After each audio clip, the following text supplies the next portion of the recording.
Good evening, everyone. Today we're diving deeper into the realm of real life horror.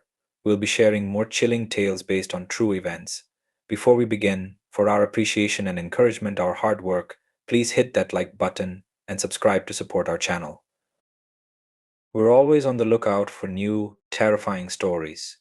If you have a bone chilling experience to share, please reach out. Your story might be featured in a future episode.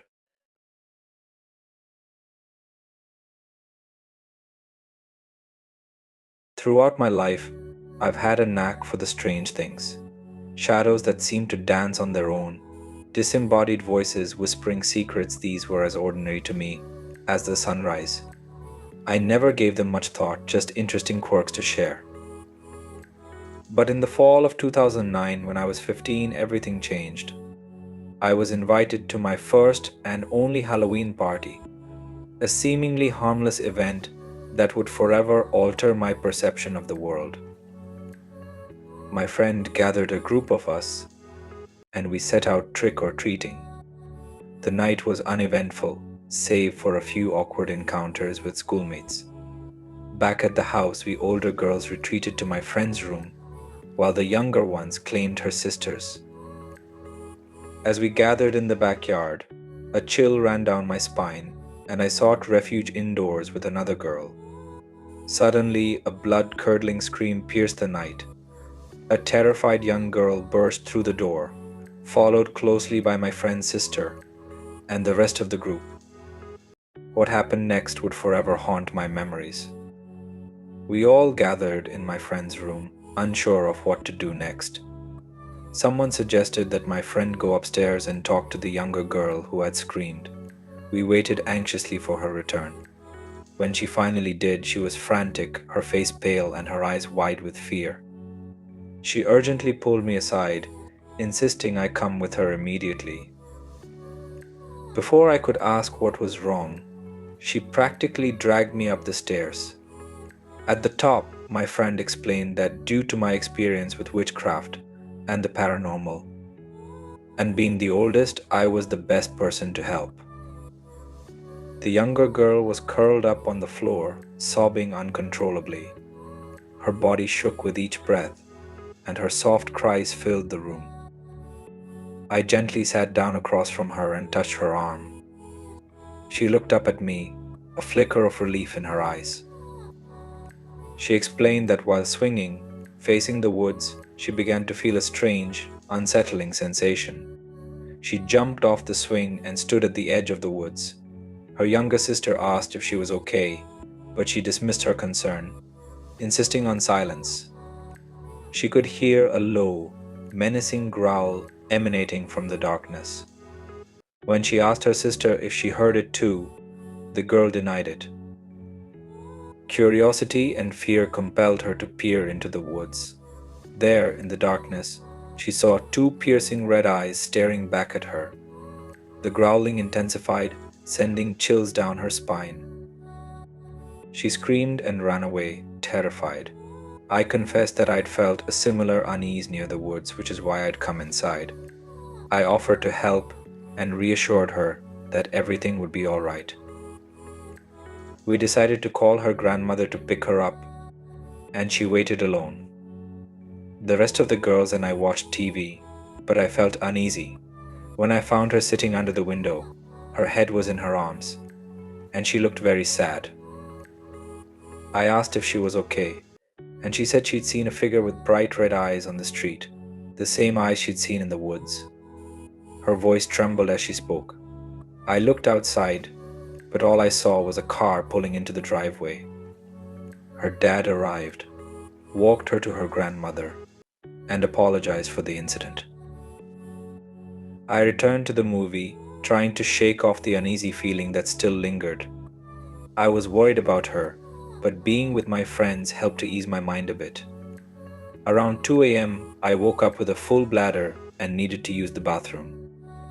Unfortunately, another girl was also awake and needed to go. Since I knew the house better, I decided to use the upstairs bathroom while she headed downstairs. As I walked towards the bathroom, I felt an odd pull toward the living room, as if something was calling me. The living room had a sliding door that led to a Four Seasons room filled with windows. From there, I could see the entire backyard. As soon as I stepped into the room, a wave of fear washed over me. Looking out the window, I saw a shadowy figure standing at the edge of the woods. Its bright red eyes were fixed on me, and I could make out what looked like ram-like horns on its head. Terrified, I ran downstairs as fast as I could, fearing I might fall.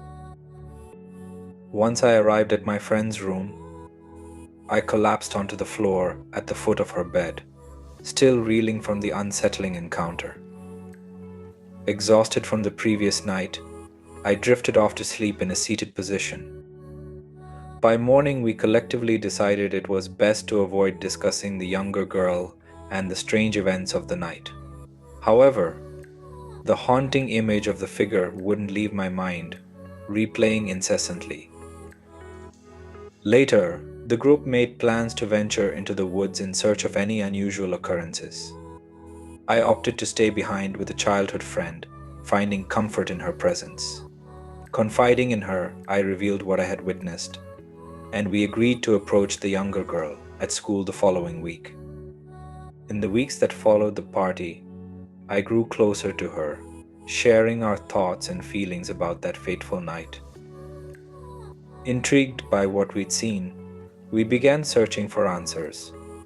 We scoured the internet and asked friends if they'd heard anything unusual. As theories multiplied, we grew increasingly confused and overwhelmed. One day, a surprising breakthrough occurred. While researching at the local library, we encountered one of the boys from Halloween night. He apologized for eavesdropping but confessed to witnessing the same strange figure. We sat down together and pieced together the timeline.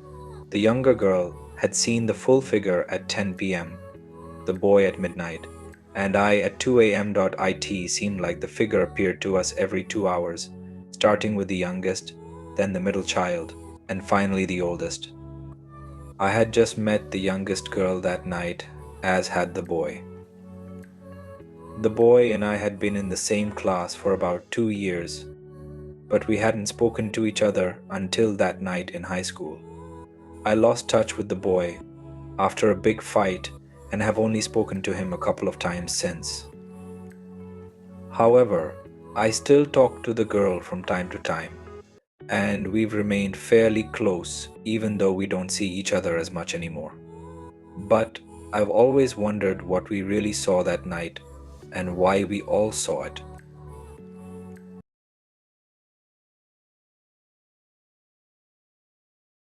This happened in the fall of 2015 when I was about 13. Even though I was a bit too old for trick-or-treating, my friends and I decided to go anyway. It was a safe neighborhood, so we didn't need our parents with us. Every year, there was a row of houses that went all out with their Halloween decorations.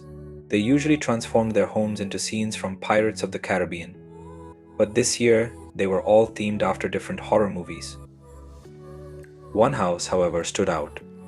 It was less decorated, and the lights were off. This house was supposed to be themed after the Jason Voorhees movies. Instead of the iconic hockey mask, there was just a man outside pretending to trim bushes with a fake chainsaw. I knew the girl who lived there, and the man wasn't her father. I assumed he was her older brother, a college senior I'd heard about but never met. It was definitely creepy, but I guess it was to be expected on Halloween. He would rev up the chainsaw, a menacing growl echoing through the quiet neighborhood. Grinning, he'd maneuver the buzzing tool near the bushes, a playful glint in his eye. As I was leaving my friend's house across the street, he paused his macabre performance, his gaze locking onto us. It was a chilling sight, the chainsaw held high, his face twisted into a sinister smirk. It was a scare, yes, but not the harmless kind. Suddenly, a group of people emerged from the house behind us, disrupting the eerie scene. The man disappeared, leaving us unsettled. Around 10:45, as we decided to head home, we parted ways. Walking alone, a strange sensation crept over me. I turned, my heart pounding. There he was, the man with the chainsaw, lurking near a group of people a few houses back. A shiver ran down my spine, the unease intensified, a persistent feeling of being watched. It was as if he was a predator, circling his prey. I spun around to see him 3 houses behind me, on my side of the street. I quickened my pace, but as the clueless 13-year-old I was, I decided to cut through a few backyards to lose him. Panic set in, and I broke into a run. I didn't need to look back to know he was gaining on me. I could hear his footsteps. I jumped back onto the sidewalk, hoping to find someone, anyone, but the street was empty. Fear gripped me as I realized I couldn't outrun him. I stopped, turned to face him, and we stood there, 2 houses apart. He started his chainsaw and held it near a bush, pretending to trim it, making it painfully clear it wasn't a toy. It was real, with a terrifying chain. I screamed at the top of my lungs, and thankfully, lights flickered on in nearby houses. When he saw the lights, he turned and ran away. I sprinted home, traumatized and vowing never to go trick-or-treating again. Later, I approached my friend, who lived in one of those houses. I wanted to confront her brother, to tell her how scared I was and how far he had taken it. But she looked at me, confused, and said her brother was still in Oregon.